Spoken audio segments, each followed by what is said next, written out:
le CEPI, c'est également un laboratoire de recherche, une unité de recherche avec ses enseignants-chercheurs, avec ses publications, avec ses conférences. Et on essaye par ailleurs d'impliquer un tant soit peu les étudiants justement dans cette unité de recherche. Alors pour vous donner simplement un petit ordre d'idée, le CEPI, concrètement, en formation diplômante, ça représente à peu près 400 étudiants sur l'année. Les étudiants de Master 2, si on réduit un peu le champ, c'est une petite cinquantaine d'étudiants. Et puis par contre, le CEPI, si on doit regrouper tous les participants à nos formations sur une année, c'est entre 2000 et 2500 participants aux formations. Donc là, vous avez une petite photographie, bien évidemment, non exhaustive de la structure. Donc, le CEPI est une petite composante de l'université et ça se ressent, je pense, dans l'organisation qui est, j'oserais dire, familiale, c'est-à-dire en ce sens qu'on essaye d'avoir une proximité du côté administratif avec les étudiants pour qu'on soit à votre écoute, que ce soit pour des problèmes administratifs, pédagogiques ou autres. Ensuite, si on revient au Master 2, donc, comme je l'ai noté, 4 parcours distincts. Donc, 4 parcours distincts. Il fallait que ça arrive, évidemment, les filles qui débarquent. 4 parcours distincts. Néanmoins, ce qu'il faut avoir en tête, c'est que lorsqu'on candidate au CEPI, lorsqu'on souhaite intégrer le CEPI, on s'engage sur une année qui est assez, non pas pénible, mais qui est assez lourde d'un point de vue de l'emploi du temps. Donc, j'imagine que les étudiants, une fois que je serai parti, auront bien évidemment carte blanche pour évoquer ce point qui est sans aucun doute un point noir de la formation. Mais c'est aussi un plus, hein, c'est-à-dire qu'on met un point d'orgue, en tout cas, à essayer de vous offrir la formation la plus complète qui soit. En théorie, un Master 2, une maquette, c'est entre 300 et 400 heures de cours. Au CEPI, si on fait le compte sur l'année, vous naviguez plutôt aux alentours de 1000 heures de cours. L'objectif, c'est que ça vous permet d'avoir une approche extrêmement complète et transversale de la matière. On essaye d'ajouter, le cas échéant, des cours, des séminaires sur des thématiques nouvelles, hein, typiquement les frondes, typiquement brevet, développement durable. On a ajouté aussi dernièrement des cours sur les données personnelles parce que dans la pratique de la propriété intellectuelle, même dans les cabinets de conseil en propriété industrielle, on traite de ces questions. Donc, on essaye vraiment de se tenir à jour et de compléter finalement la formation afin que lorsque vous arrivez en stage et ensuite que lorsque vous arrivez sur le marché du travail, que vous soyez armé. Alors évidemment, on ne peut pas attendre de vous que vous soyez spécialiste de tout, ce n'est pas l'objectif, mais au moins que vous ayez un minimum de vernis pour tout et que lorsqu'on va vous parler de fronde, lorsqu'on va vous parler de brevets essentiels, lorsqu'on va vous parler de je ne sais quoi d'autre, eh bien, vous serez quand même à même de pouvoir vous dire « Ah oui, ça, effectivement, je l'ai vu au CEPI ». Donc ça, c'est un point qui est relativement important. Cela étant dit, je pense qu'il y a quand même relativement un grand nombre de points positifs au sein de la structure. Donc ce point qui est potentiellement négatif, déjà d'une, peut être interprété différemment, si tant est qu'on soit un minimum courageux et organisé. Et puis surtout, le CEPI, je pense que c'est un cadre assez unique pour apprendre la propriété intellectuelle parce que là aussi, j'essaye quand même de faire en sorte que les étudiants ne soient pas simplement passifs, c'est-à-dire qu'ils ne soient pas simplement des consommateurs qui attendent dans l'amphi à ce que le savoir leur tombe sur le bout du nez.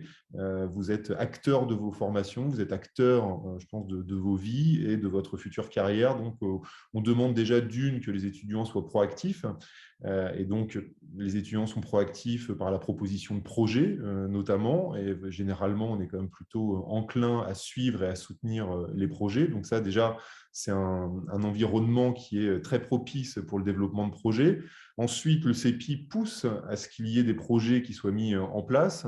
Cette année, on a mis en place un projet de concours vidéo là, qui va se concrétiser très bientôt, on va avoir la plateforme sur laquelle on va publier toutes les vidéos et on est en train de réserver une salle pour la fin de l'année universitaire afin de concrétiser une bonne fois pour toutes ce projet. On insiste pour que les étudiants participent à un grand nombre d'activités extra-universitaires, c'est-à-dire des conférences, le cas échéant, des concours, le concours APRAM. Donc là, en l'occurrence, vous avez Achille Roussel qui pourra vous en parler mieux que moi. On a différents moods courtes, on a des étudiantes étudiantes qui ont participé au Moot Court de Reims, à l'Oxford Moot Court. Dans une semaine maintenant, on a le CN2PI à Caen qui va s'organiser. Et donc, on insiste évidemment pour que les étudiants participent à toutes ces activités. Voilà.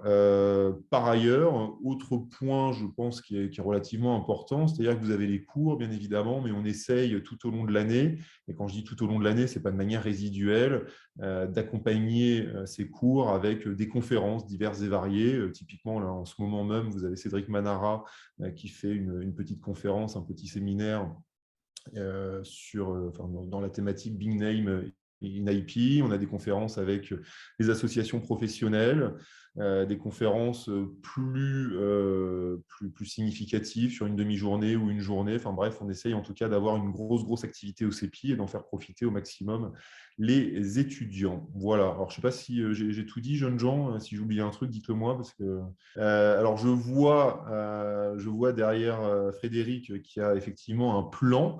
Non, c'est bon, je vois, rassurez-vous. Et donc, oui, s'agissant des DU, je pense qu'on nous indiquera qu'il est possible aussi de suivre en parallèle de votre Master 2 des diplômes universitaires, et deux en particulier, soit le DU Intelligence artificielle, soit le DU Marque de l'Union européenne. L'idée étant de vous permettre d'avoir une expertise supplémentaire, une casquette supplémentaire en fonction, évidemment, déjà d'une de vos envies et en fonction de votre appétence, en fait, pour telle ou telle matière. Voilà. Donc, en tout cas, si vous êtes motivé pour venir au CEPI, évidemment, moi, je serais très heureux de lire vos dossiers et de vous accueillir physiquement au CEPI. Mais voilà, la motivation, c'est le critère principal, en tout cas, pour intégrer le CEPI, parce que c'est une année où on ne chôme pas. C'est une année où on a beaucoup de choses. En tout cas, on essaye de mettre en place beaucoup de choses aussi de notre côté. Donc, soyez tranquilles. Ça ne chôme pas du côté des étudiants, mais ça ne chôme pas non plus du côté de l'administration et de la direction. Ah oui, et puis je ne l'ai pas précisé, mais peut-être que vous allez en parler. Il y a quand même la job fair aussi, qui peut faire l'objet éventuellement d'un point particulier. On organise maintenant depuis 2 ans une job fair afin de faciliter les rencontres avec les professionnels et donc pour trouver des stages sur l'année, le stage de fin d'études, le cas échéant, mais aussi des stages sur l'année N+1. Et cette année, on avait une petite quarantaine de structures qui ont participé à la job fair, et en tout et pour tout, on a réussi à organiser 240 entretiens sur une journée. Voilà. Et puis s'ajoute à cela des ateliers, je pense, qui sont quand même assez pertinents pour préparer les entretiens, avec des chasseurs de tête ou avec des praticiens. Bon, ben voilà, écoutez, je ne sais pas s'il y a des questions avant que je m'éclipse et que je vous laisse dire ce que vous voulez, du bien ou du mal du CEPI. Dites-moi tout. C'est bon, je peux y aller? Voilà. Bon, bah écoutez, passez une bonne soirée, une bonne réunion, et encore merci à vous pour l'organisation de cette petite réunion d'information. Bonne fin de journée. Merci beaucoup, monsieur. Bonne soirée. Merci. Monsieur Bazir. Bonsoir à tous, je ne sais pas si vous m'entendez bien du coup. C'est nickel. Bonjour, moi je m'appelle Nicolas Offert, je suis président de l'association des masters du CEPI. Déjà, merci à monsieur Bazir qui est parti, merci aux membres de l'association pour l'organisation et merci à vous d'être là, ça fait plaisir. Du coup, vous avez le programme sur l'écran de notre cher Fred, mais comme je ne suis pas forcément au même endroit chez tout le monde, voilà, donc on va parler de l'AMCPI et de ses projets, donc de l'association en elle-même, on va parler des différents masters, professionnels comme de recherche, on va parler des masters 1, des différents DU, des concours auxquels pas mal de membres ont non seulement participé et en plus excellé cette année, et on aura un instant questions-réponses, voilà, où aucune question n'est mauvaise, je vous rassure, tout est bon à prendre, on est là pour discuter dans un cadre informel et détendu. Je vais commencer par me présenter, du coup je disais Nicolas Offert, donc moi je suis actuellement en Master 2 valorisation des biens immatériels, donc on aura l'occasion d'en parler plus tard. J'ai fait avant ça, j'ai fait une licence de droit à l'Université de Strasbourg, un Master 1 droit des affaires pareil à l'Université de Strasbourg, et entre mon Master 1 et le Master 2 au CEPI, j'ai fait du coup un des diplômes, donc le diplôme en droit des marques et des signes distinctifs disposés par le CEPI, donc qui était entièrement en anglais, mais on en reparlera plus tard, et un certificat de connaissance de l'Office mondial de propriété intellectuelle. Voilà. On fera tous un peu une petite présentation de nos parcours pour que vous puissiez avoir une idée de ce qu'on a pu faire avant et des différents profils du coup qui participent au master actuel. S'agissant de l'association, du coup, on a plusieurs missions, dont le fait d'organiser ce genre de réunion, comme on peut le faire et qui se fait avec plaisir. Nous, la majorité est passée par ces réunions aussi. Moi, ça a été mon cas. Donc, c'est toujours un plaisir de pouvoir partager un peu nos expériences, répondre à nos questions et peut-être nous déstresser pour certains. À côté de ça, on organise aussi le colloque de fin d'année, qui est notre grosse mission. Donc, ça fait plusieurs années qu'on a un gros colloque de fin d'année. Je sais qu'en 2019, c'était sur les startups et l'API. En 2020-2021, c'était sur le monde de l'influence et le droit de la propriété intellectuelle. Et pour le colloque que nous, on organise cette année, ce sera l'API autour de la table. Mais ça viendra en temps voulu pour les informations complémentaires. À côté de ça, on organise aussi des conférences. Donc là, on est en train d'organiser une conférence sur les mandataires artistiques qui aura lieu en mai. On organise aussi des conférences débats. On aide à la participation de certaines conférences organisées par le CEPI, comme ça a pu être le cas pour les conférences pop, culture et droit. À côté de ça, on a certes un côté aide associatif et plus professionnel et compagnie, mais on organise aussi des événements plus simples et plus cool, comme des after-work. Je sais que demain, je ne sais pas si beaucoup de gens sont à Strasbourg, on organise une soirée à la Salamandre, par exemple, en boîte de nuit. On a organisé une sortie dans des vignobles, des after-work avec des professionnels. Donc le but, c'est de cumuler un travail plus professionnel et en partenariat avec le CEPI, mais aussi les aspects plus détente, parce que comme M. Bazir l'a dit, on a une année qui est assez éreintante, et ça fait du bien aussi d'avoir des moments de se retrouver. Parce que s'il y a bien une chose qui est représentative du CEPI, en plus du travail, c'est aussi le fait d'avoir une promo très unie, et ça fait plaisir. On organise aussi un concours de négociation, du coup, en droit des marques, qui se fera en ligne, qui est organisé plus par une équipe du Master Recherche. Mais dans tous les cas, Jade va prendre le relais un peu sur les événements qu'on organise. Mais si jamais, comme vous le savez, vous pouvez nous suivre sur Instagram, sur LinkedIn et sur Facebook pour avoir toutes les informations que vous souhaitez pour les concours, les organisations, événements à venir. Voilà, je pense que j'ai été peut-être un peu rapide, mais plutôt synthétique. C'était très bien, oui. Alors bonjour, je m'appelle Jade de Gumlé-Woudière. Alors je suis étudiante pareil dans le même master que Nicolas, donc en propriété intellectuelle et valorisation des biens immatériels. Moi j'ai fait ma licence à Bordeaux en droit international et européen, et après j'ai fait un master 1 en propriété intellectuelle à Nantes. Et donc après je suis arrivée à Strasbourg. Alors je suis trésorière au sein de l'association de l'AMCPI. Et je vais vous parler, donc Nicolas a pu vous énumérer les événements qu'on organise au sein de l'association, mais il faut savoir qu'il y a d'autres événements qui sont organisés, qui ne font pas partie de l'association, parce que vous pouvez, même si vous n'êtes pas forcément membre de l'association, c'est pas pour autant que vous ne pouvez pas avoir des initiatives personnelles ou que le CEPI ne vous demande pas de faire partie de projets. Par exemple, en début d'année, quand on est arrivé, M. Bazir nous a proposé de créer un blog de la propriété intellectuelle, donc à ceux qui sont intéressés. Donc, ce blog s'appelle Blip. Donc, il est on l'a créé de toutes pièces. D'ailleurs, vous pouvez nous suivre sur LinkedIn et suivre nos articles. Donc, c'est des articles qui sont écrits par seulement des professionnels, donc les étudiants n'écrivent pas. Ensuite, il y a d'autres projets demandés par le CEPI. On a pu faire un concours vidéo, donc Raconte-moi la propriété intellectuelle. Donc, on était par équipe, tous mixés entre les différents masters.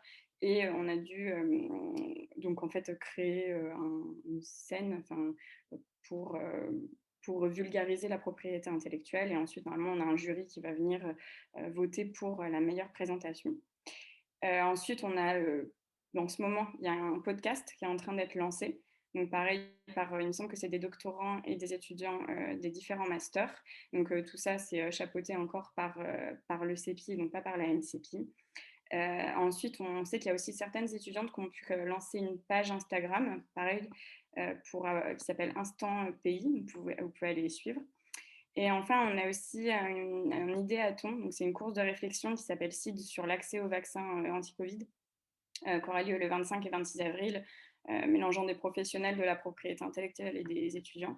Donc c'est vrai qu'on essaye au maximum au sein du CEPI de profiter des opportunités que le CEPI nous laisse pour rencontrer des professionnels et donc nous faire un réseau.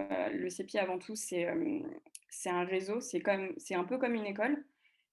mais c'est le meilleur côté de l'école et le meilleur côté de l'université. C'est-à-dire que vous allez quand même travailler, c'est quand même assez intense, mais il y a le côté école où on vous donne du budget, on vous donne du temps, et si vous avez des projets, on va vous accompagner, on va vous suivre, et vraiment, on vous aide. Et donc voilà, donc en fait, si vous venez avec des idées, sachez que vous allez toujours avoir quelqu'un qui va vous suivre. Et donc voilà, pareil. Donc si vous avez des questions après sur une des activités qu'on peut avoir, n'hésitez pas. Super, merci Jade. Du coup, maintenant, on va vous présenter les Master Pro. Donc voilà, il y en a 3. Je vous laisse la parole. Donc le CEPI, en fait, c'est 4 masters différents en M2. Je précise parce que en M1, c'est pas tout à fait la même chose. Donc on a un master recherche qui sera présenté, je crois, par Héloïse, et 3 masters pro. Moi, je fais partie du droit du master, valorisation des biens immatériels. Il y en a un deuxième, donc c'est le droit de l'API et activité culturelle, qui est plus orienté ici droit d'auteur, et le dernier qui est droit de l'API et commerce international. Donc en fait, en pratique, la distinction elle n'est pas fondamentale dans le sens où on a tous les mêmes cours, donc on est tous divisés par en amphi, on est tous ensemble. Donc on suit les mêmes cours, on a les mêmes emplois du temps, à part avec le master recherche qui est un petit peu à part sur certains cours. Mais la réelle distinction, en fait, elle se fait le jour de l'examen. Donc, ce n'est pas une distinction hyper importante, dans le sens où on va plus orienter, où le CEPI en fait, oriente plus les sujets d'examen selon les sujets qui sont propres aux différents masters. Donc, typiquement, le master de droit, activité culturelle, sera plus centré sur tout ce qui est droit d'auteur, droit des dessins et modèles par exemple, alors que le master valorisation des biens immatériels, au premier semestre, on a eu un sujet sur les brevets. Donc voilà, c'est des petites distinctions, des petites nuances qui ne sont pas hyper importantes au niveau de la formation, mais bon, voilà, ça donne une coloration un peu particulière à votre profil, et en fonction de votre formation précédente, etc., il peut y avoir un intérêt particulier pour telle ou telle partie de la propriété intellectuelle. Voilà, qu'est-ce que j'ai oublié? Oui, donc il y avait est-ce que tu peux revenir juste avant? Merci, désolé. On a un mémoire en fin d'année qui est pour les Master Pro, parce qu'après Louise reviendra sûrement là-dessus, c'est un peu différent en Master Recherche. Mais en Master Pro, à la fin de l'année, on a un stage obligatoire de 2 mois minimum et un mémoire à faire d'une quarantaine de pages, 40-50 pages. Donc, ce n'est pas des gros mémoires. Là, on est totalement libre sur le choix du sujet.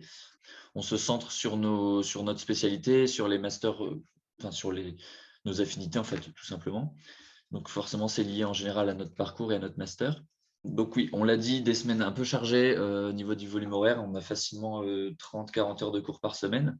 Donc c'est assez costaud. Ça, c'est l'avantage, en fait, c'est qu'on a énormément de cours différents avec des intervenants différents qui sont à la fois des professeurs du CEPI. Et aussi, on a énormément d'intervenants extérieurs. Ça peut être des avocats, ça peut être des CPI, ça peut être des juristes aussi de temps en temps, d'autres professeurs. Donc là, on vous en reparlera après, donc je ne vais pas rentrer dans le détail, mais on a des semaines pour le premier DU marqué dessin de l'UE, on a des semaines banalisées en fait pour ceux qui ne le font pas, et ceux qui le font ont le DU à ce moment-là.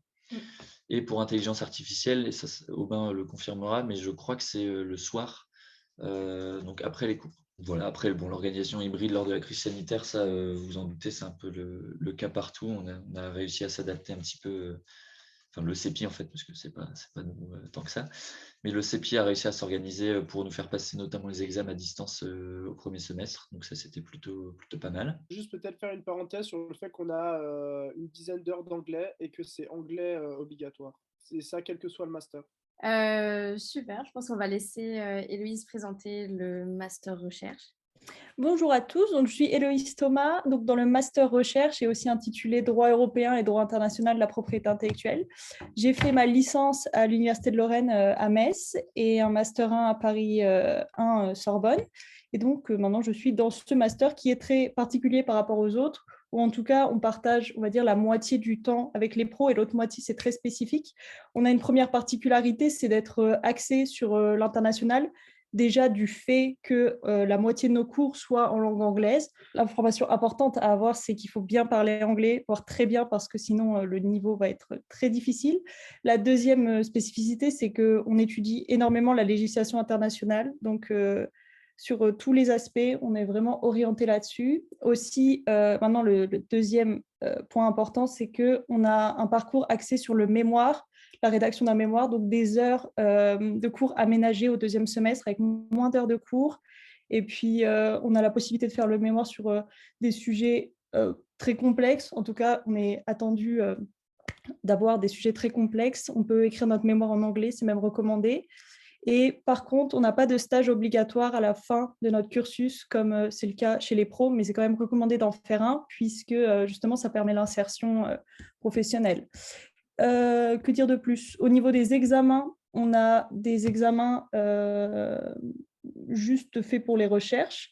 À part le cours de droit de la concurrence et droit des brevets, les matières qu'on a aux examens nous ont été enseignées en petits groupes. On ne les a pas eu en amphi, sachant que la moitié des cours sont faits en amphi avec le reste des masters et l'autre moitié est fait en petits groupes. Donc, c'est plutôt pratique pour bien apprendre. Donc voilà, c'est la présentation du master recherche. Super, merci Héloïse. Nour, je te laisse présenter les M1 du coup. Bonjour à tous, donc moi je m'appelle Nour, je viens du Maroc et j'ai un parcours assez particulier parce que j'ai d'abord fait une licence en langue, puis un master en langue et j'ai bifurqué par la suite. Donc s'il y a des gens dans mon cas, c'est tout à fait possible. Et donc par la suite, j'ai fait une licence de droit à Grenoble et j'ai intégré le master 1 parce que vous le savez peut-être, mais maintenant les sélections se font dès la L3 et permettent donc d'accéder au Master 1. Le Master 1 qui est proposé par le CEPI, et il n'est pas vraiment organisé par le CEPI, donc c'est un Master 1 droit des affaires assez général qui est organisé par la faculté de Strasbourg. On est présélectionné par le CEPI, mais on n'a pas accès au bâtiment, on n'a pas des cours spécifiques en M1 sur la propriété intellectuelle. Ça va être vraiment un master droit des affaires assez général.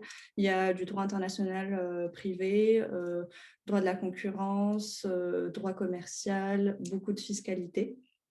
Enfin, pas mal de fiscalité, mais on peut s'en sortir quand même. Par la suite, donc, on a directement accès au master de propriété intellectuelle et valorisation des biens immatériels. Donc, le master 1 du CEPI ne donne accès qu'à ce master 2-là. Et si on veut changer, il faudra refaire une candidature à la fin du master 1. Voilà. Après, évidemment, s'il y a des personnes qui viennent d'autres filières ou qui viennent d'autres universités qui ont fait un master 1 qui n'est pas vraiment orienté propriété intellectuelle ou droit des affaires, elles peuvent quand même candidater pour le master 2. C'est toujours possible. Il y a plusieurs candidats qui ont des profils assez différents en master 2. Il y a même des gens qui viennent de Sciences Po, par exemple, ou qui ont fait des doubles licences langue et droit, etc. Je crois que c'est tout pour moi, sauf si vous avez des questions. Je répondrai un peu plus tard. Super, merci Nour. Donc, je pense que je vais présenter les DU à présent avec Aubin. Donc, pour ma part, j'ai d'abord fait une première année de droit à Ottawa, donc du droit civil québécois. Puis, j'ai fait une licence de droit à Strasbourg, puis un master en propriété intellectuelle à Bordeaux. Donc, cette année, je suis dans le master 2 propriété intellectuelle et valorisation des biens immatériels. Donc, pour les diplômes universitaires, comme on vous a dit, donc, il y en a deux. Le diplôme universitaire marque et dessin et modèle de l'Union européenne et le diplôme universitaire sur l'intelligence artificielle. Donc, comme Achille avait pu l'indiquer, pour le diplôme universitaire marque et dessin et modèle, on a des semaines banalisées, donc 4 en tout, pendant lesquelles nous, on reçoit nos cours et les autres en profitent pour prendre des vacances, réviser, se reposer un petit peu.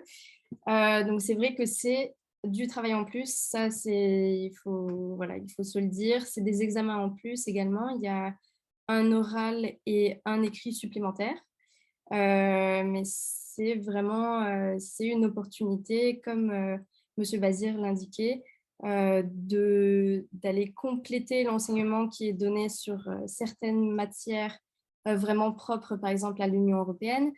Ça peut être très intéressant pour quelqu'un qui veut éventuellement travailler dans l'Union européenne, dans un autre pays ou éventuellement dans les office européen de propriété intellectuelle ou alors l'Office européen des brevets.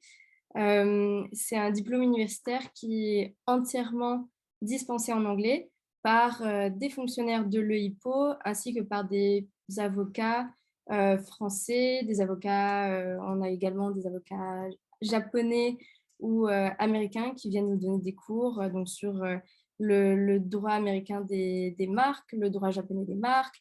On a également des cours sur la lutte anti-contrefaçon, sur le droit concurrentiel, mais c'est surtout donc, des cours qui sont axés sur les procédures d'enregistrement et d'opposition de marques auprès de l'Union européenne, donc auprès de l'EIPO. Donc c'est vrai que c'est vraiment un plus pour éventuellement des candidatures pour des stages, étant donné que voilà, c'est tout un vocabulaire qu'on acquiert en anglais.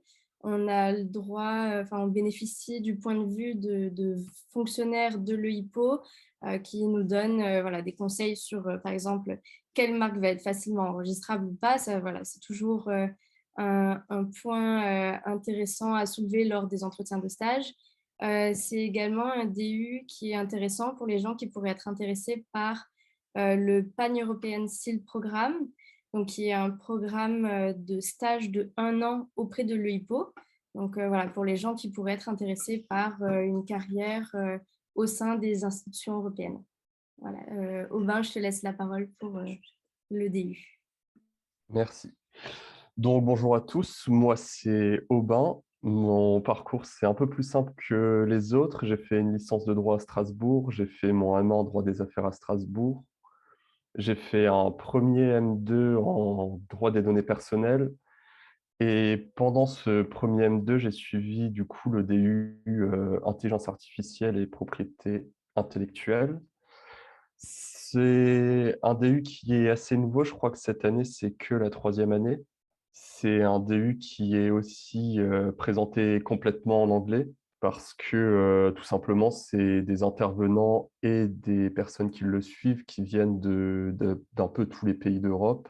Moi, quand j'ai fait mon DU, on avait des intervenants qui venaient de Norvège, de Pologne, de France, d'Allemagne.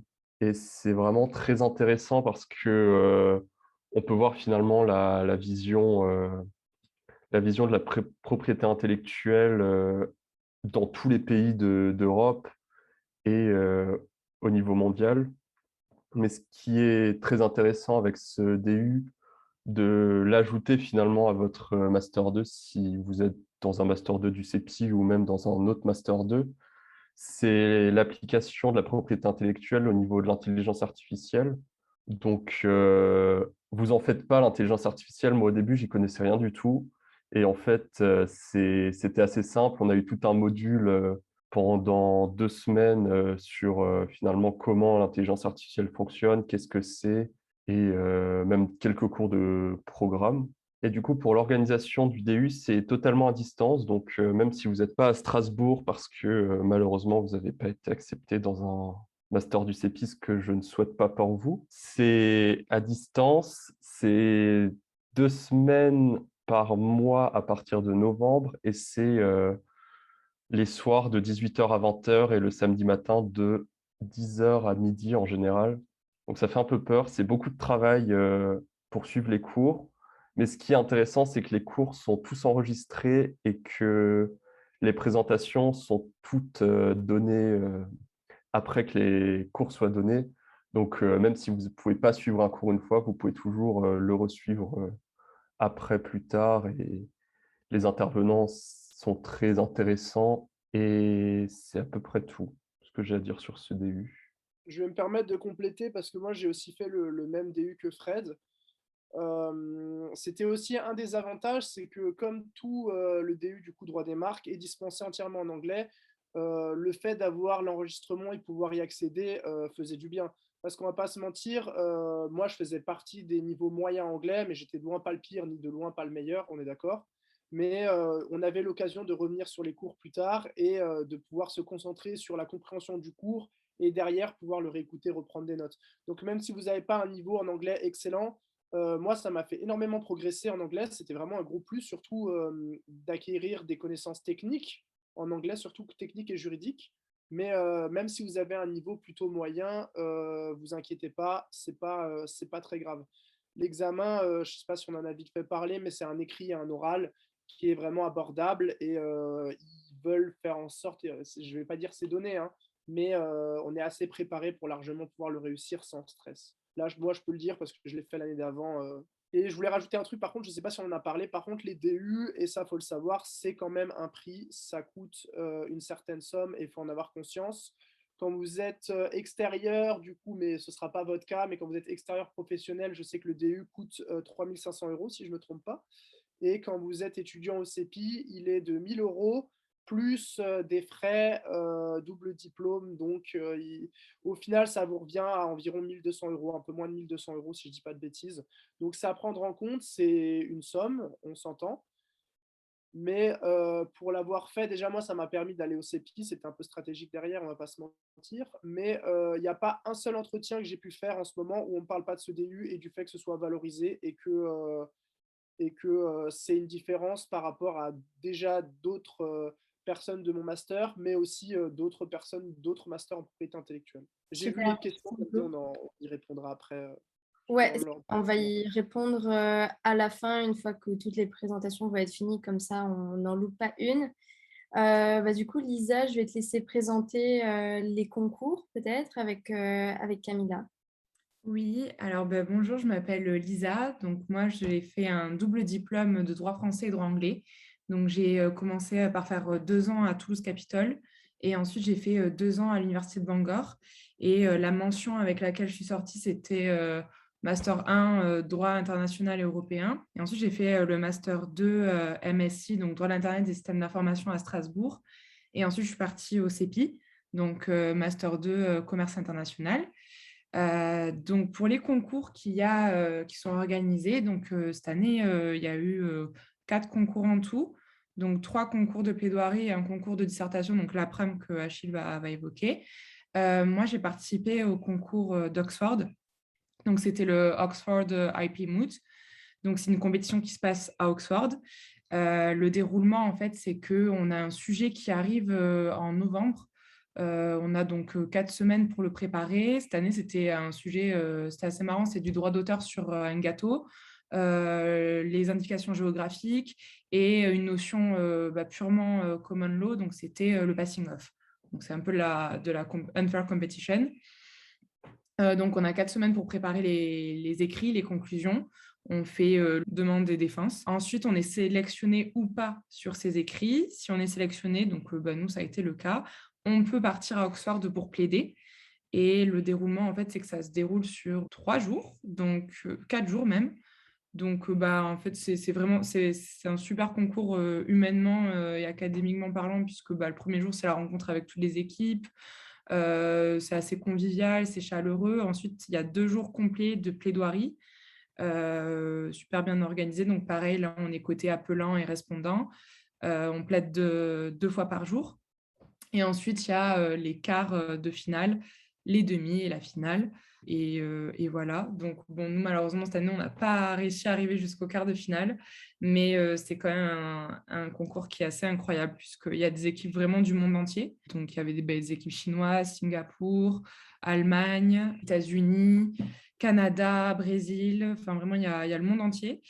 Et l'ambiance, elle est vraiment incroyable là-bas. Les intervenants aussi, parce qu'on a eu la chance d'avoir un cours donné par un professeur d'Oxford sur les indications géographiques.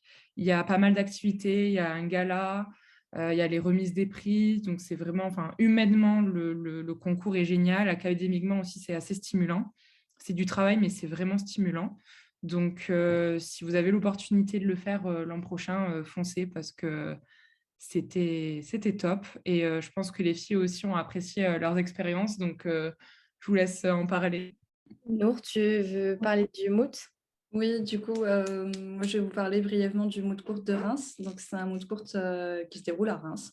C'est sur le droit du vin et de la vigne. Ça se déroule sur 2 jours. Et ce qui est bien, c'est que pour ce moot court, il n'y a pas de frais de participation et les organisateurs prennent également en charge les frais de logement. Et ça, c'est vraiment super. Donc, ça se déroule sur 2 jours, sur le droit du vin, de la vigne, de la distribution, des marques. Ça dépend un peu des cas. Donc, cette année, c'était sur 2 marques, sur une opposition. Et donc, on a dû plaider en demande 2 fois la première journée. Et le soir, ils annoncent donc les finalistes. Et ce qui est intéressant, c'est on change de camp. On devient défendeur pour la finale. Et en plus, on nous rajoute quelques éléments au dossier. Et donc, on doit essayer de travailler avec tout ça pour préparer notre plaidoirie du lendemain. Et donc, je suis très contente parce qu'on a gagné cette année le Moot Court de Reims.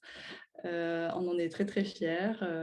Et c'est tout. Ça nous permet aussi de nous intéresser un peu au droit du vin, qui n'est pas évidemment notre principale thématique au CEPI, mais c'est toujours intéressant de rencontrer pareil des équipes un peu internationales. Donc il y avait l'équipe d'Alicante, de Saint-Salvador, de Rome, et c'est un autre qui se déroule en français et en anglais, ce qui est assez sympa. Donc voilà, ce sera tout pour moi. Et sinon, moi, je vais vous parler du CN2P, donc du concours national de plaidoirie. C'est un peu le même principe que pour les autres moot courtes. Là, ici, donc le CN2PI, cette année, la 13e édition, elle se fait à Caen. Donc, chaque année, ça change d'endroit. Il y a une année, c'est à Toulouse, une autre à Lyon, une autre à Lille, etc. Malheureusement, pas comme le bout de cours de Reims, il y a des frais d'inscription, il faut payer le train et il faut payer le logement, etc. Mais ça reste quand même une expérience incroyable. Bon, alors en fait, le concours là, il va se dérouler la semaine prochaine, donc je ne peux pas encore vous dire à quel point c'était une expérience incroyable. Mais en tout cas, de tout ce qu'on a pu expérimenter avec l'équipe de Super Nana avec lesquelles je suis, c'est assez sympa parce qu'on reçoit, je crois, le cas, je crois que c'est fin janvier, début février, il me semble. Puis, il faut rendre les conclusions écrites en demande et en défense pour mi-mars. Et puis, vous avez les plaidoiries mi-avril. Donc, vous avez quand même le temps entre février et avril de bien préparer votre cas. Alors, cette année, le sujet reprend un peu de tout en termes de pays. Ça reprend du droit des marques, du droit d'auteur, des dessins et modèles. Ça reprend même des données personnelles, atteinte à la vie privée, etc. Donc, c'est assez complet. Et puis, vous êtes accompagné aussi, vous avez la possibilité d'avoir des coachs qui sont là pour vous aider, pour les écrits, pour les oraux, etc. Donc ça, c'est assez chouette. Et sinon, c'est à peu près tout pour le CN2PI. En tout cas, si vous avez l'occasion de le faire, franchement, faites-le. C'est une belle expérience. Je vais rajouter quelque chose du coup par rapport aux frais d'inscription. Pareil pour Oxford, il y a des frais d'inscription qui sont assez conséquents. Le CEPI finance l'inscription. Mais il y a aussi le voyage, etc. à financer derrière. Nous, on a eu de la chance, on a eu pas mal d'aide de la part des amis, de la famille, etc. Donc, c'est quelque chose qu'on a pu financer. On n'a pas eu à financer de nous-mêmes, de notre poche, grâce à l'aide. Mais après, le jeu en vaut la chandelle. C'est magnifique. On peut visiter Oxford gratuitement, donc tous les petits collèges. Donc, je vous conseille. Très bon mot de courte. Moi, je vais vous parler de l'APRAM en quelques mots. L'APRAM, du concours du prix APRAM. En fait, l'APRAM, c'est l'association des praticiens en droit des marques et dessin et modèles. Je ne sais plus exactement l'intitulé exact. Mais en gros, ils organisent un prix. Donc, on doit écrire une dissertation sur un sujet. Donc, cette année, ça portait sur l'évolution de l'appréciation des conditions d'originalité en droit d'auteur et du caractère propre et de la nouveauté en droit des dessins et modèles. Donc, c'est un peu technique. D'habitude, c'est plus droit des marques. L'année passée, ils avaient eu droit des marques et Internet. C'était juste ça. Donc, voilà, c'est des sujets un peu vastes. On écrit une disserte d'à peu près une grosse dizaine de pages et ils sélectionnent 5 copies qu'après on va défendre à l'oral donc à Paris. Donc, c'est vraiment... j'ai eu la chance d'être pris et de pouvoir aller défendre mon mémoire à l'oral. Donc ça, c'était très chouette. Et donc voilà, une super expérience avec que des pros. Donc, c'est une association de professionnels, donc on rencontre énormément de professionnels, forcément. Donc voilà, super concours aussi, et puis avec un prix sympa en plus. Oui, je ne sais plus, le gagnant à 2000 €, je crois, donc c'est pas mal. Super. Je pense qu'on peut commencer à répondre aux questions. Alors, il y en a 2 dans les trucs questions-réponses et 3 dans le... ouais. Alors oui, pour les exemples de titres de thèse, Héloïse, par exemple, est-ce que tu veux nous donner quelques exemples que tu as? Oui, je peux te donner mon exemple à moi. Par exemple, moi, je le fais en anglais, mais je vais le dire en français. C'est la mise en œuvre de la protection de la propriété intellectuelle par algorithme, les effets sur les droits fondamentaux. Après, on peut avoir des sujets dans droit des marques. On peut avoir, par exemple, une fille de ma classe qui fait l'appréciation du caractère nouveau, original et distinct. En tout cas, c'est assez libre, ça peut vraiment toucher à tous les domaines de la propriété intellectuelle et je crois même que certaines personnes ont fait aussi des sujets sur la concurrence déloyale. Donc, c'est assez libre. Ouais, voilà, nous, c'est la même chose dans les masters pro. C'est vrai que c'est à nous de choisir notre sujet. De temps en temps, on a des professeurs qui proposent des sujets ou alors pendant leur cours nous disent, voilà, ça pourrait être un sujet intéressant pour un mémoire. Libre à nous de choisir ce sujet et après de les contacter pour leur demander à diriger notre mémoire. Je sais que c'était un projet pour l'an prochain de répertorier éventuellement des mémoires, des sujets de mémoire que les professionnels aimeraient qui soient traités par des étudiants.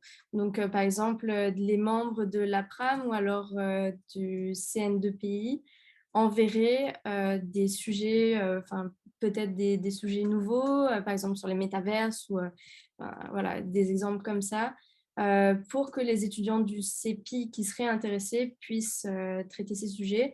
Parce que c'est sûr que voilà, tout le monde n'a pas un sujet qu'il adore et sur lequel il veut absolument faire un mémoire. Ça peut être un peu difficile à trouver, mais c'est faisable quand même. Après, sur les deadlines, c'est pas du tout la même chose, hein. Je pense, Héloïse, tu en avais parlé pour les mémoires des recherches. Voilà, vous avez des deadlines. Je crois que les pros, vous avez des deadlines à la fin de l'année, alors que nous, c'est dès décembre, en fait. Là, on est déjà au stade où on a rendu une première bibliographie. Ouais. Donc, texte qu'on va utiliser dans notre mémoire, et un plan déjà rédigé avec les idées à l'intérieur. On doit rendre le mémoire pour le 21 juin et les soutenances, je pense que c'est en septembre, mais on est justement en train de demander les vraies dates. Oui, c'est ça. Nous, pour les masters pro, c'est beaucoup moins sérieux dans l'organisation. Voilà, on a moins de deadlines à rencontrer. Il me semble qu'en octobre ou début novembre, on devait avoir un sujet assez large de notre mémoire, mais voilà, libre à nous maintenant d'avancer à notre rythme, sachant que, étant donné qu'on a des stages à réaliser à partir de juin et qui doivent se finir en théorie au 31 septembre, c'est vrai que c'est donc à chacun de s'organiser pour avoir fini le plus tôt possible. C'est vrai que généralement, il y a toujours des gens qui le font en 2 semaines à la fin, parce que c'est parfois difficile de se motiver, mais voilà. Après, pour compléter, un des avantages qu'on a au CEPI, c'est qu'on fait beaucoup de matières différentes avec beaucoup d'intervenants différents, ce qui laisse, je pense, un plus large choix de panel dans le choix des sujets de mémoire. Donc ça, c'est assez intéressant, d'autant que même si certains intervenants n'ont pas la qualité pour être directeurs de mémoire en soi, des co-directions sont toujours possibles. Je me permets juste de répondre du coup à la question suivante qui demande si le découpage c'est en CM et TD. Alors pour le Master 1, effectivement, c'est un Master droit des affaires assez classique. Donc il y a des CM, des TD, il y a des matières principales, des matières secondaires et puis des matières un peu optionnelles. Pour le Master 2, il n'y a pas de TD. C'est vraiment des CM, on fait parfois de la pratique, mais c'est toujours en CM, en amphi. Sauf pour l'anglais où là on est divisé en 2 groupes et où du coup ça se passe en plus petits groupes. Mais sinon le la majeure partie des cours, c'est en CM. Dans la question, il nous demandait aussi pour les partiels. En fait, les partiels, ça se passe en semestre. Donc, on a eu nos examens en janvier, donc juste après les vacances de Noël. C'était le 3 janvier. On a 2 jours d'examen, en fait. C'est assez rapide. Parce que, vous l'avez compris sans doute avec les différentes présentations, le CEPI forme les étudiants, mais c'est aussi énormément de choses annexes qu'on fait. Et c'est ça qui est intéressant et c'est un peu, pour moi, la valeur ajoutée du CEPI. Donc, les examens sont importants, évidemment, pour valider, mais c'est pas c'est pas le gros stress de… je sais que moi, en Master 1, j'étais beaucoup plus stressé par rapport à mes examens que cette année. On sait qu'on est formé, bon, après, il faut les bosser, mais c'est pas le point central de toute l'année. Donc, on a eu juste 2 épreuves, en fait, 2 épreuves de 3 heures, je crois. Avec des sujets, donc on a une liste d'examens, une liste de matières qui nous est envoyée 1 mois à peu près à l'avance et on sait que on va tomber sur une de ces matières, on ne sait pas laquelle, c'est toujours la loterie, donc on révise ces matières et puis après on a 2 examens, donc c'est assez court et le deuxième semestre c'est un écrit et un oral, voilà, c'est la distinction. Pour les masters recherche, c'est un petit peu différent. On a eu 6 examens répartis de janvier jusqu'à avant-hier. Donc, il faut être très accroché parce qu'on a 6 matières, mais qui sont réparties dans le temps. Si jamais vous êtes pris l'année prochaine en master recherche, négociez pour que ce soit différent. Parce que justement, on en a discuté avec notre directrice de master. Elle nous a dit qu'elle allait ajuster en fonction de ce que les élèves pensent. Donc, pour le coup, vraiment, négocier pour que ça ne vous arrive pas parce que c'est très dur. Mais en tout cas, c'est différent de ce qu'on a l'habitude de voir. Je vous préviens juste. Alors, la question suivante, du coup, c'était par rapport aux horaires. Donc ça, c'est très, très, très variable. On n'a pas vraiment d'horaire fixe. Ça va dépendre des intervenants parce qu'on a des intervenants extérieurs donc qui peuvent, qui viennent. Par exemple, cette semaine, on a eu un intervenant qui était basé à Washington et donc qui avait choisi de nous faire cours de 8h du matin à midi puis de 14h à 17h. Mais ça varie vraiment très souvent. Les conférences, pareil. Ce qu'il faut savoir aussi, c'est que j'ai dit que c'était des cours magistraux, mais au CEPI, les cours magistraux sont aussi obligatoires pour tous.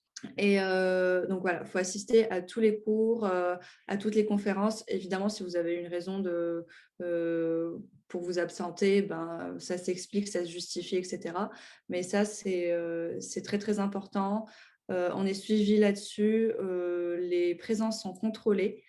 Et les horaires sont assez variables et on peut même avoir cours le samedi. Ça peut arriver d'avoir cours le samedi matin. Je vois qu'il y a aussi la question, est-ce que c'est plus ou moins 26-30 heures de cours par semaine? Je dirais que oui. En fait, la plupart du temps, on a 10h, 18h. On fait ça à peu près tous les jours, sauf dans le cas où on a des intervenants qui choisissent autrement. Et 1 heure de pause pour manger. Donc, je suis très nulle en maths, donc il faut faire le calcul, mais je pense que c'est dans les…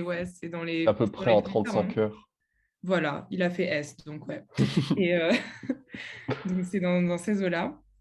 Ensuite, il y avait une autre question concernant l'accessibilité au Master 2.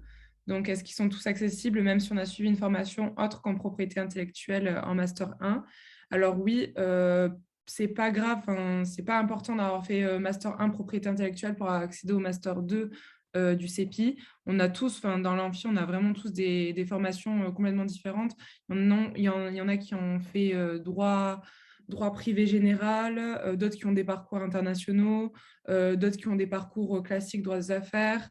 Mais c'est pas le plus important. Le plus important, vraiment, et c'est sur quoi Monsieur Bazir insiste, c'est votre motivation et votre capacité à intégrer les différentes activités du master.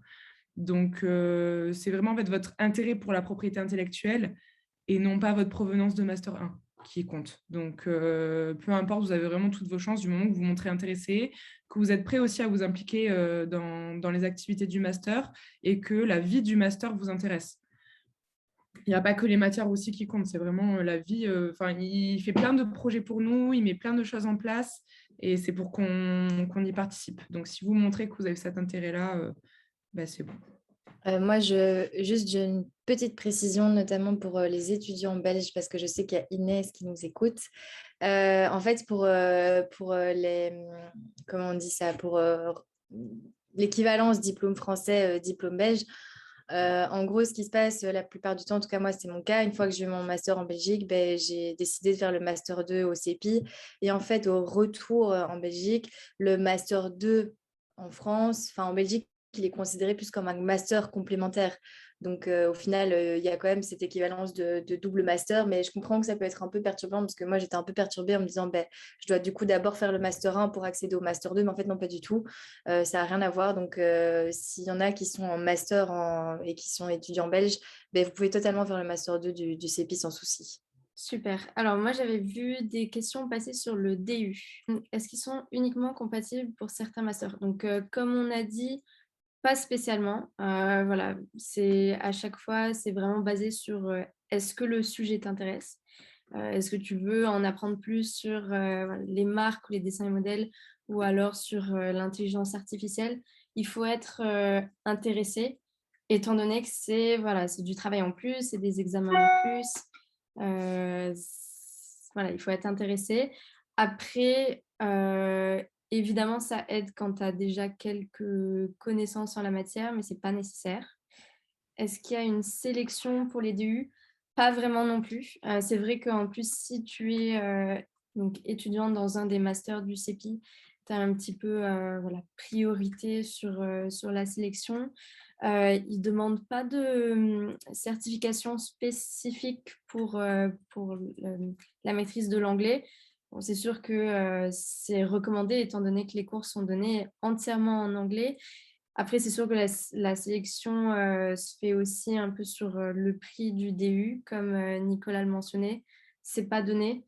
Donc, malheureusement, tout le monde ne peut pas se permettre d'y participer. Mais voilà, il n'y a pas de lettre de motivation à faire ou quoi que ce soit. C'est vraiment à la volonté et à la maîtrise de l'anglais, je dirais surtout. Voilà. Moi, je vais juste rebondir pour le DU intelligence artificielle. De souvenir, il fallait faire une petite lettre de motivation, mais elle n'est pas non plus. Enfin, c'est pas non plus ça qui va faire que vous soyez choisi ou non. C'est vraiment bah, le premier choix. C'est si vous êtes dans un master du CEPI, vous allez être presque forcément accepté. D'ailleurs, on vous proposera de participer au DU. Et c'est aussi un master, enfin, c'est aussi un DU qui va rassembler beaucoup de professionnels, surtout. En tout cas, moi, mon année, on était, je crois, 4-5 étudiants et c'était sinon que des professionnels qui venaient de partout en Europe. On avait même un professionnel mexicain qui suivait le DU. Donc, c'est aussi important de comprendre l'anglais et de savoir le parler, mais faut pas non plus s'inquiéter parce que c'est pas la langue maternelle des personnes qui vont intervenir et des personnes qui vont suivre le DU. Et ils vont prendre ça en compte aussi quand ils vont enseigner et quand ils vont faire les contrôles et les examens de fin de DU. Alors, j'ai vu une dernière question sur le DU aussi. Donc, quand se font les inscriptions? Si je ne me trompe pas, c'était vers fin octobre cette année. Parce que la première semaine de DU se déroulait mi-novembre. Donc voilà, il y en a une mi-novembre, une mi-janvier, une début mars et une mi-mai, il me semble. Donc voilà, 4 semaines. Pour le DU intelligence artificielle, il me semble les inscriptions sont au même moment. Mais Ça s'arrête mi-septembre, je crois. En tout cas, c'était ça l'année dernière. ok. Les dates d'inscription vont être indiquées de toute façon sur le site du CEPI. Et ça, c'est quelque chose sur lequel Monsieur Bazir va revenir pendant la présentation, donc le premier jour quand vous allez être accueillis, et donc sur lequel il va vraiment insister. Donc, ne vous inquiétez pas, vous ne louperez pas les dates d'inscription. Après, moi, je vais rebondir. Enfin, il y avait des questions d'Aude qui avait plusieurs questions. Donc, est-ce qu'on va bien? Oui, on va globalement bien. Là, on attaque Enfin, on va commencer à se pencher un peu sur les examens qui arrivent tout doucement. Et c'est surtout aussi les mémoires qui commencent à nous tomber dessus un petit peu. Donc voilà, on s'y met tout doucement, mais sinon, et ça poursuit avec la question suivante, si on arrive à concilier vie d'asso vie perso et master. Ça, oui, parce que je pense que ça se ressent peut-être un petit peu là dans la réunion, c'est qu'on s'entend tous vraiment super bien. Comme dirait Nour, on est une famille. Donc, donc vraiment, moi, je sais que c'est une super année que j'ai passée et que je passe encore, évidemment, parce que c'est pas fini. Mais je pense que c'est l'année la plus agréable malgré la fatigue, le travail, c'est une des années les plus agréables que j'ai eu en tant qu'étudiant. Donc ça, c'est important de le dire, je pense. Et j'ai perdu les questions. Donc oui, vie perso, on arrive quand même à partir le week-end, à rentrer chez nous un petit peu quand le CEPI est synchro avec nous sur les emplois du temps. Mais oui, si, globalement, ça se passe très bien, il n'y a pas de souci. Inscription au DU, c'est bon. Pour les projets pro, là, il y a un peu de tout. C'est ça qui est cool aussi. C'est que moi, par exemple, je passe le barreau là en septembre, donc je voudrais être avocat. Il y a pas mal de personnes dans mon cas. Il y a pas mal aussi de gens qui veulent faire, pas mal en fait, je sais pas, j'en connais quelques-uns et quelques-unes qui veulent être CPI, donc conseiller en propriété intellectuelle. Il y en a beaucoup aussi qui sont attirés par le métier de juriste en entreprise. Donc ça, c'est intéressant. Et aussi dans le milieu plus de l'édition et artistique, il y a Victoire qui est en face de moi qui me dit de préciser. Donc, ouais, en fait, on peut faire pas mal de choses. C'est ça qui est intéressant, c'est que on voit beaucoup de professionnels différents, donc on peut discuter avec eux et on peut organiser comme la conférence sur les avocats qui sont mandataires artistiques. Typiquement, c'est le genre de conférence où on va pouvoir apprendre à connaître un métier en particulier. Donc, c'est ça qui est cool.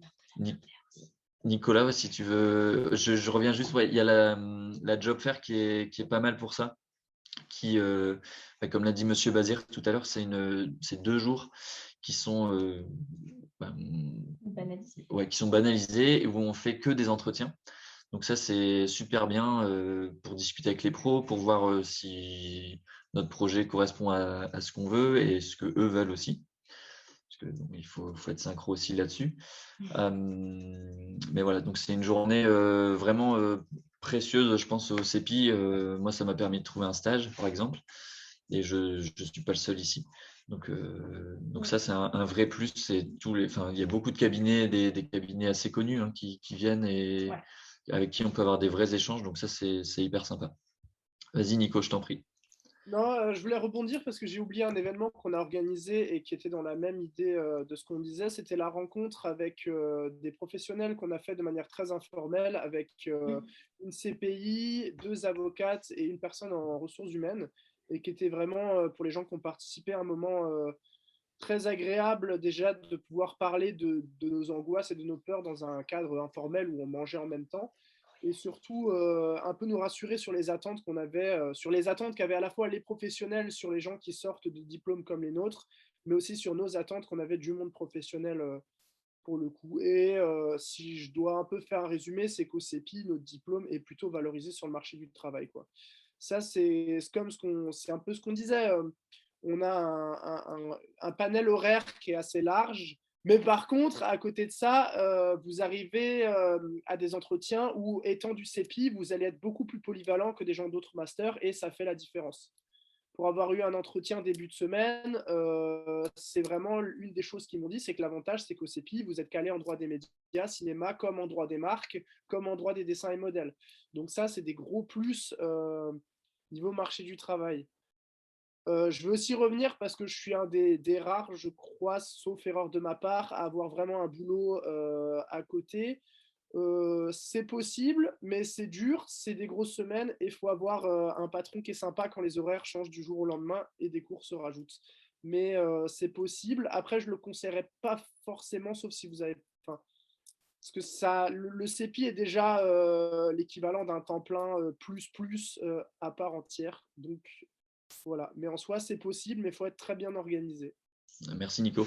Et du coup, je termine sur les dernières questions d'Aude.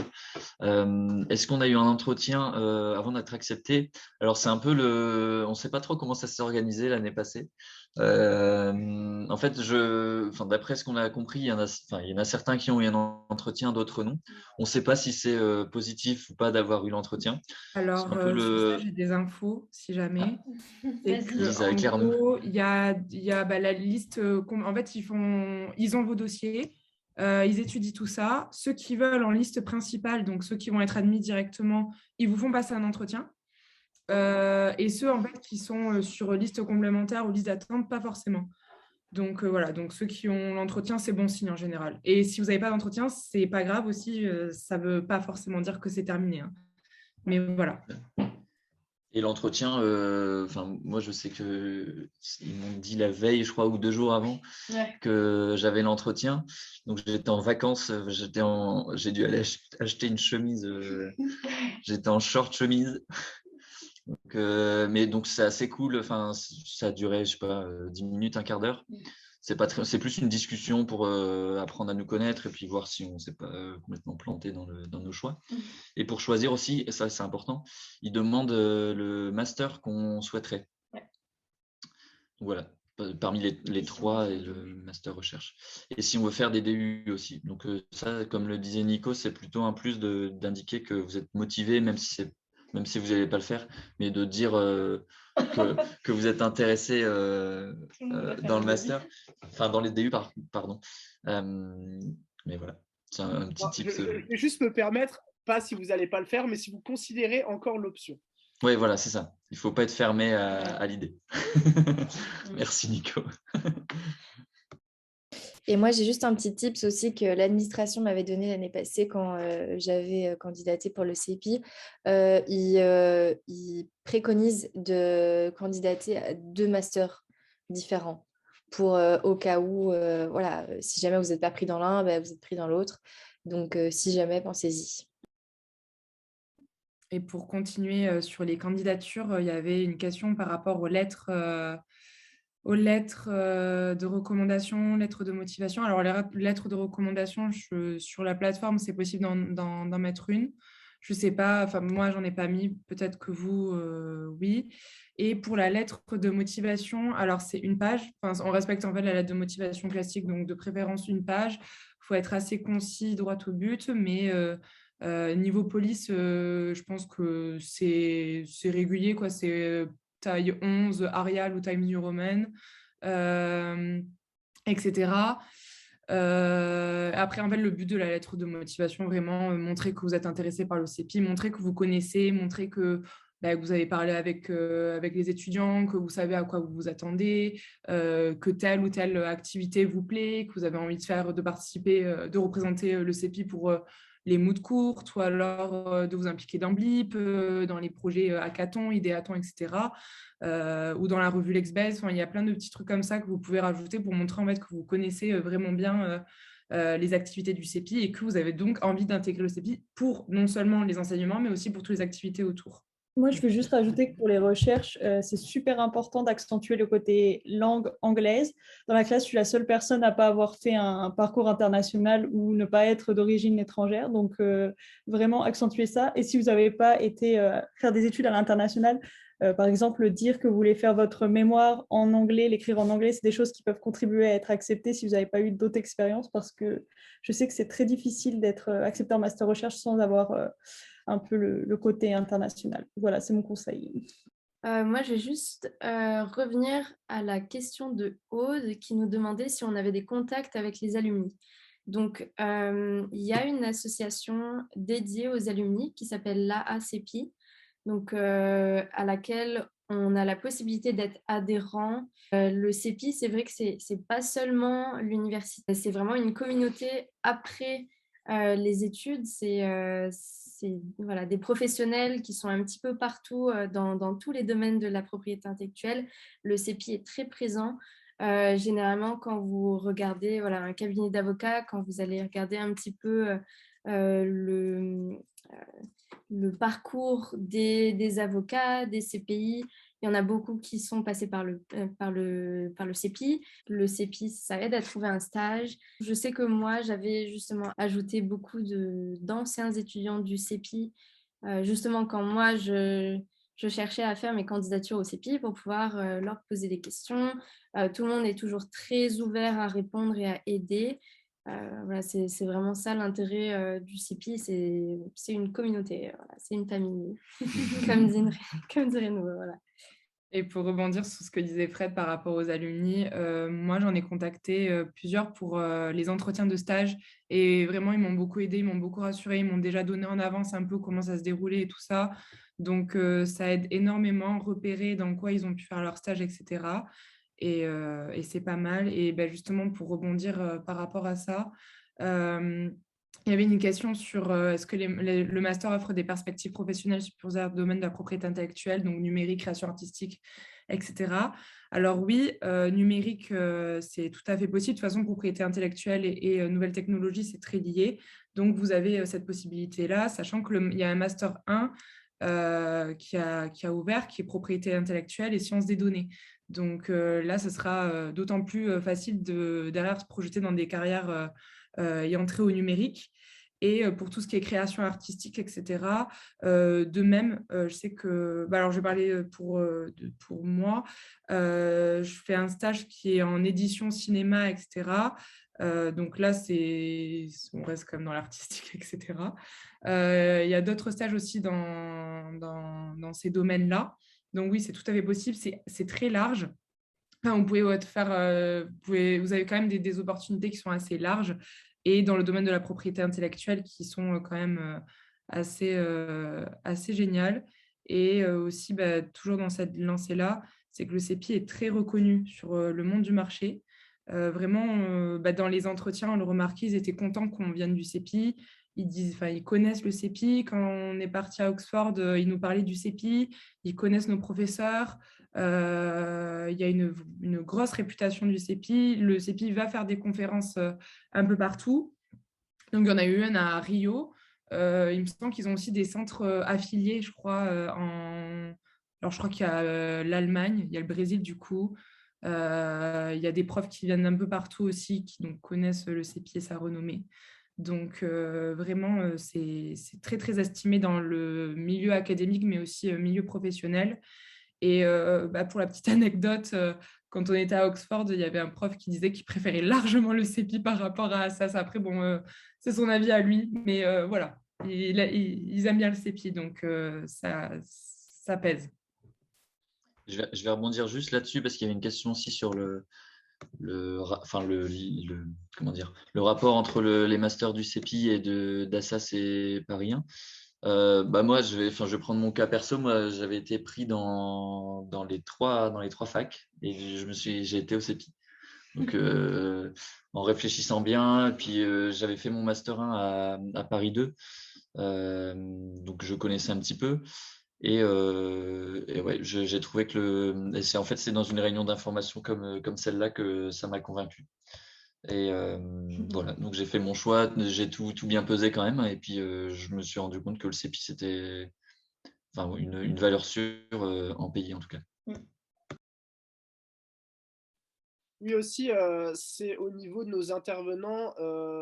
On a au CEPI, je ne peux pas parler pour les autres masters, mais j'ai quand même l'impression que c'est un peu plus le cas au CEPI.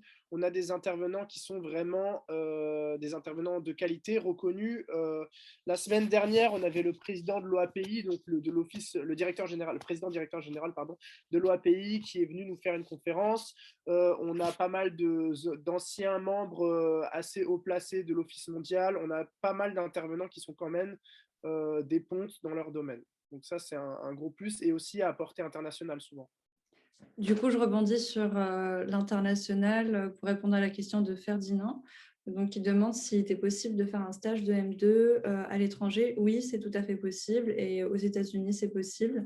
On a d'ailleurs eu un professeur donc, cette semaine qui est basé à Washington et qui recherche des stagiaires. Donc voilà, apparemment, le stage se passe très, très bien.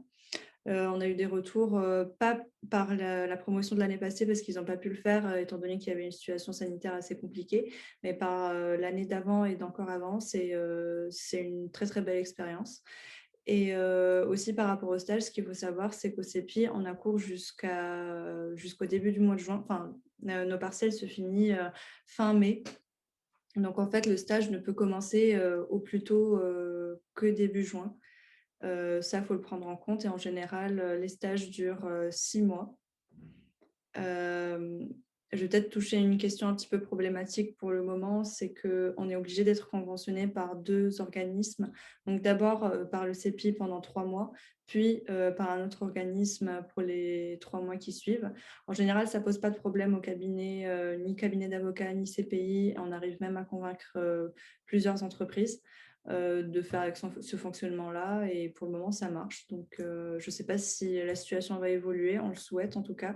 Mais pour le moment, on fait comme ça. Héloïse, j'ai vu qu'il y avait une réponse pour... Ouais, ça n'a pas bien marché. Du coup, je disais, pour les débouchés du master de recherche, c'est exactement les mêmes débouchés que le master pro. C'est simplement l'angle pédagogique qui va être plus axé sur le travail personnel, la rédaction d'un mémoire, donc plus de temps pour le mémoire. Mais les enseignements sont globalement les mêmes. On a peut-être un peu moins de cours spécifiques. Par exemple, les masters pro vont avoir des cours de droit des médias, des cours qui durent sur plusieurs jours que nous, on n'aura pas. Mais en tout cas, le socle commun est totalement respecté et voilà, il n'y a pas de différence au niveau du débouché, c'est sûr.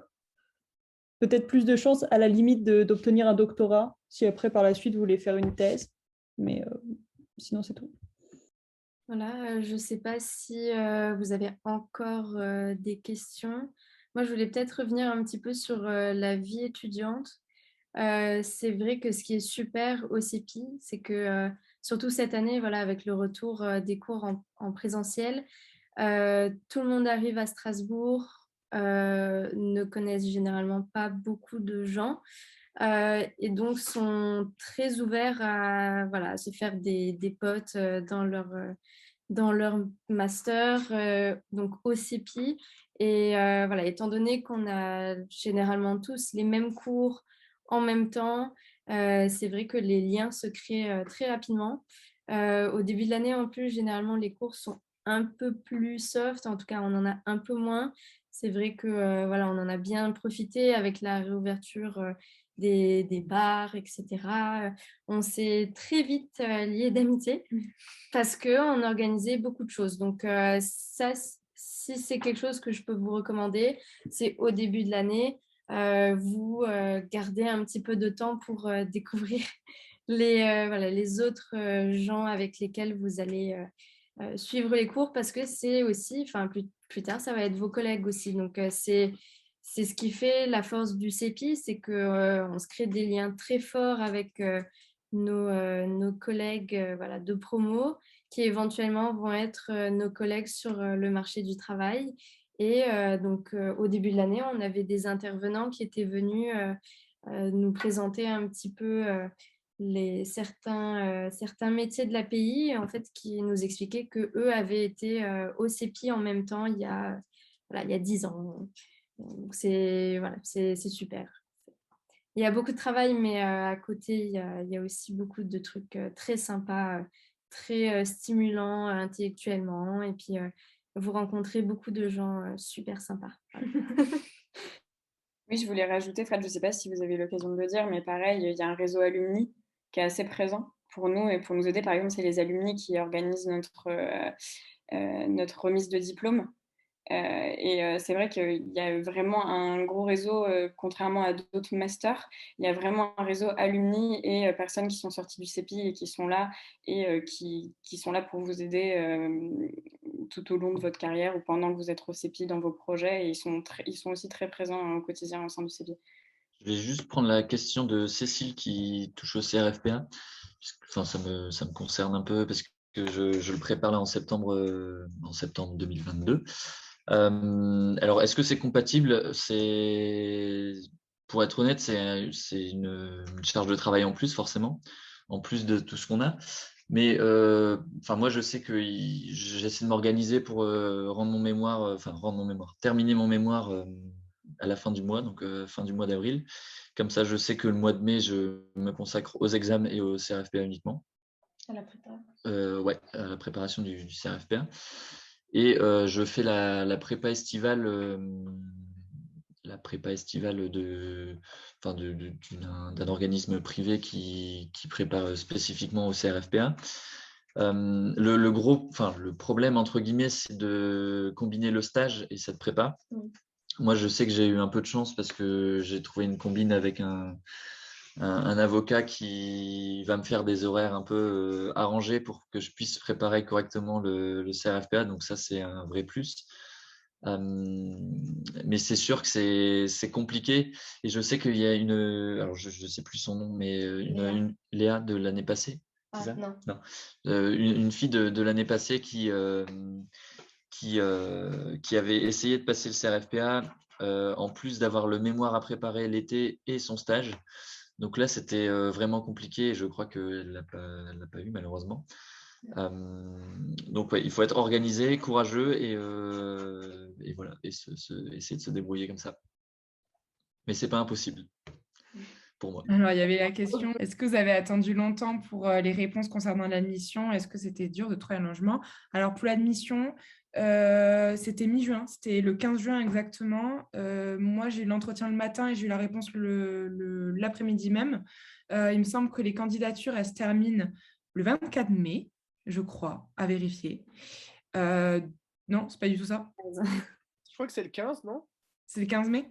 Ouais, pour les M2, c'est le 15. Voilà, il faut bien faire attention, dépendamment de si vous voulez candidater au M1 ou au M2, parce que pour le M2, les dates sont vraiment différentes que pour les autres M2 en France.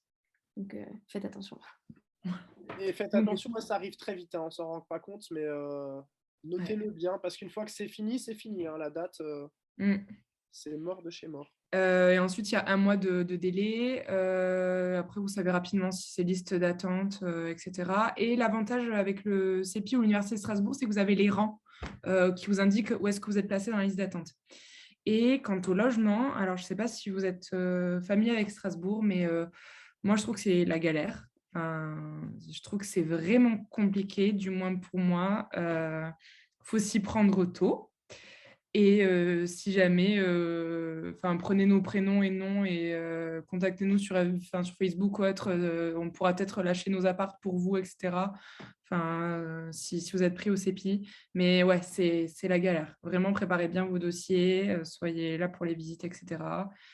Et voilà. Ah oui, et sur la question des logements, faites super gaffe au quartier que vous choisissez parce que moi, j'ai pas du tout fait attention et je me retrouve à l'autre bout de la terre de Strasbourg. Du coup, c'est pas super pratique. Donc, si jamais vraiment, renseignez-vous bien sur les quartiers du centre et essayez d'être au centre, quoi, pas à 40 000 heures du centre, quoi. Et surtout, n'allez pas quartier-gare parce que c'est vraiment... en tout cas... Parle bien. Il y a une rue quartier-gare qu'il faut vraiment éviter. Donc, voilà, le mieux, c'est d'être près du CEPI. Moi, j'habite en face, donc forcément, c'est facile. Mais dans les alentours du CEPI, il y a plein de logements étudiants et c'est vraiment top d'être dans le coin là, quoi. Et autre quartier à éviter, c'est le quartier de la Méno. Voilà. Ouais. Sachant que pour le M... Pardon, vas-y Fred. Non, mais voilà, je voulais juste dire, avec l'asso, on a prévu éventuellement de faire, c'est pas un petit guide pour les futurs CEPistes ou regarder les bons quartiers. Ce qui est dommage, c'est que la plupart d'entre nous, étant donné qu'on va aller en stage à Paris, on va lâcher nos appartes probablement début juin. Donc, avant que vous ayez vos réponses, donc je pense que ça risque d'être difficile de faire des échanges d'appart, vous donner les nôtres. Mais je pense qu'on va préparer une petite publication sur quel quartier privilégier et tout. Et aussi, le M1, il est à Esplanade. Si vous faites le M1 du CEPI, c'est le M1, donc c'est les M1, quoi. Et eux, ils sont à l'Université de Strasbourg, donc c'est le campus Esplanade, tandis que le CEPI, il est au niveau de l'hôpital civil. Donc voilà, si vous y êtes pour 2 ans, essayez de vous placer stratégiquement. Et comme on l'a dit, hein, sinon, n'hésitez pas, vous avez nos noms, nos prénoms à nous ajouter sur LinkedIn, par exemple, et si vous avez des questions, il n'y a pas de souci, hein. On y répondra avec plaisir. Je ne sais pas si on a fait le tour des questions, ça me paraît plutôt pas mal en vrai. Je vais faire une auto-question parce que c'est quelque chose qu'on nous demande souvent, mais du coup qui n'a pas été posé.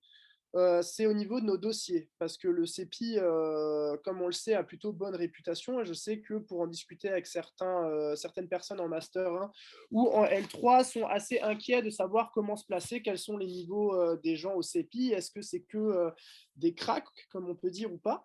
Et je me permets, il est 19h35, on est un peu plus soft. Voilà, en gros, par rapport au dossier, moi, je vais parler de mon cas personnel et après, les gens pourront rajouter ou pas. J'ai fait une licence que je pourrais considérer d'assez moyenne, on va pas se mentir, où j'ai retapé ma L1. Et c'est seulement en Master 1 où j'ai eu pas non plus des notes fantastiques, mais je suis arrivé jusqu'à avoir une mention et ça a suffi pour aller au CEPI. Donc ça ne demande pas non plus d'avoir 14 de moyenne. Enfin, si vous pensez que tous les gens au CEPI avaient 14 de moyenne en licence et en master, c'est totalement faux. On est sur souvent des bonnes. Enfin, la licence compte, mais moins que le master, je pense. Mais c'est surtout la façon dont vous allez valoriser votre parcours, valoriser les matières que vous avez fait et valoriser votre motivation qui sera bien plus pris en compte que votre dossier de notes à part entière. Et ça, retenez-le bien parce que je sais que c'est l'angoisse de pas mal de gens. Je ne sais pas si d'autres veulent réagir et compléter ce que je dis. Là, je me base sur mon cas personnel, hein, mais Moi, je veux juste dire que pour le master recherche, encore une fois, je parle en master recherche, déjà, c'est important d'avoir fait un échange international, je l'ai déjà dit. Et puis aussi d'avoir fait une fac parisienne avant, c'est quand même recommandé. En tout cas, sur toute la promotion, on a quasiment tous fait à un moment Paris 1 ou Paris 2. Après, ça ne veut rien dire, mais je pense que le master recherche est un tout petit peu plus sélectif que les masters pro. Déjà parce que ce n'est pas les mêmes personnes qui sélectionnent. Les masters pro, c'est M. Bazir, alors que nous, c'est Stéphanie Carr et l'ancien directeur de ce master qui est parti, mais ce sera sûrement encore aussi exigeant. Mais après, il y a toujours des contre-exemples. Par exemple, moi, je n'ai pas fait d'échange international, je ne suis pas binationale, donc normalement, il y aura peut-être des exceptions dans le lot, vous en ferez peut-être partie. Donc, postulez quand même dans le doute. Et puis aussi, par rapport aux candidatures, tout à l'heure, on a mentionné le fait qu'il fallait candidater à 2 masters. Moi, je vous conseille de postuler à 2 masters pro, plus le master recherche, vu que ce n'est pas les mêmes personnes qui voient les dossiers, vous n'aurez pas de doublons. Donc voilà, dernier conseil. Tout en ayant votre classement, si on vous pose la question quel master vous voulez faire, il faut que vous puissiez répondre lequel et aussi savoir répondre pourquoi, je pense. Ça, c'est plus si vous arrivez aux entretiens ou. Oui, à partir du moment où vous avez les entretiens, c'est que c'est presque bon pour vous. Ils veulent surtout vous rencontrer et savoir qui vous êtes. Mais à partir du moment où vous avez un entretien, ne vous faites presque pas de soucis. C'est très court, c'est vraiment juste pour vous rencontrer. Et pareil, pour revenir ce que M. Bazir disait en début de présentation, c'est que la motivation compte beaucoup. Même mettez en valeur vos projets associatifs et ce que vous avez pu faire à côté. C'est très important parce qu'ils attendent de nous qu'on fasse des concours, qu'on participe à leurs projets, qu'on fasse des conférences. Enfin, ils attendent pas forcément que vous soyez là à étudier. Non, il y a une implication qui est très associative au sein du CEPI, plus qu'ailleurs. Et donc, mettez-le en valeur sur vos CV. Moi, j'avais aussi joué sur le fait que j'avais assisté à plusieurs des conférences qui sont proposées par le CEPI. Donc, je ne sais pas si vous avez remarqué, mais voilà, le CEPI fait beaucoup de conférences et généralement, surtout pour celles qui sont organisées en Zoom, voilà, il vous demande votre nom, votre prénom, de là où vous venez. Si c'est des étudiants, il le garde en tête. Moi, je sais que ça avait bien aidé pendant ma sélection parce que, comme Nicolas, j'avais pas eu des super notes pendant ma licence, ce qui avait fait qu'en M1, j'avais vraiment galéré. En M1, j'ai été sélectionnée pour 2 masters sur les 15 auxquels j'avais candidaté. Donc, ça a été pas top, mais ça m'a quand même permis de rentrer au CEPI parce que, par exemple, j'ai fait un M1 en propriété intellectuelle dans lequel j'ai fait des matières vraiment axées propriété intellectuelle que j'ai pu mettre en valeur dans ma lettre de motivation et aussi le fait que j'avais déjà le CEPI en tête assez tôt voilà, dans mon parcours. Donc, si ça fait voilà, si vous avez déjà assisté à des conférences, mentionnez-le. Dites pourquoi vous faites de la propriété intellectuelle, ce que vous voulez faire plus tard. En fait, ce qu'on peut constater et ce qu'on a vu déjà dès le début d'année, c'est qu'au CEPI, les profils sont très éclectiques. En fait, on a des gens qui viennent de partout, qui ont des profils différents au niveau de leur formation, mais aussi au niveau de leurs origines. On a des gens qui sont belges, on a des gens qui viennent du Liban. Par les Erasmus, on avait des Allemands. En fait, on a des profils très éclectiques. Et je pense que la sélection, et M. Bazir, de ce que j'ai compris, joue aussi, c'est la façon dont vous allez montrer votre singularité pendant votre lettre de motivation. Enfin, votre motivation au soi, mais aussi qu'est-ce qui fait que vous avez un parcours particulier et intéressant. C'est ça, je pense qu'on va s'arrêter là. Voilà, vous n'avez plus trop de questions. N'hésitez pas à nous contacter si vous avez d'autres questions, éventuellement sur votre candidature. On l'a fait, on a été à votre place, ça nous a aidés, donc n'hésitez pas à le faire. Suivez-nous sur les réseaux, comme Nico avait mentionné en début de réunion. De temps en temps, on fait des conférences. Le CEPI en fait beaucoup. On fait de temps en temps des événements qui sont ouverts au public. Si jamais vous êtes sur Strasbourg, passez nous voir. Et éventuellement, à l'année prochaine, si vous êtes sélectionnés. Merci à tous, bonne soirée. Merci beaucoup. Au revoir. Merci à tous.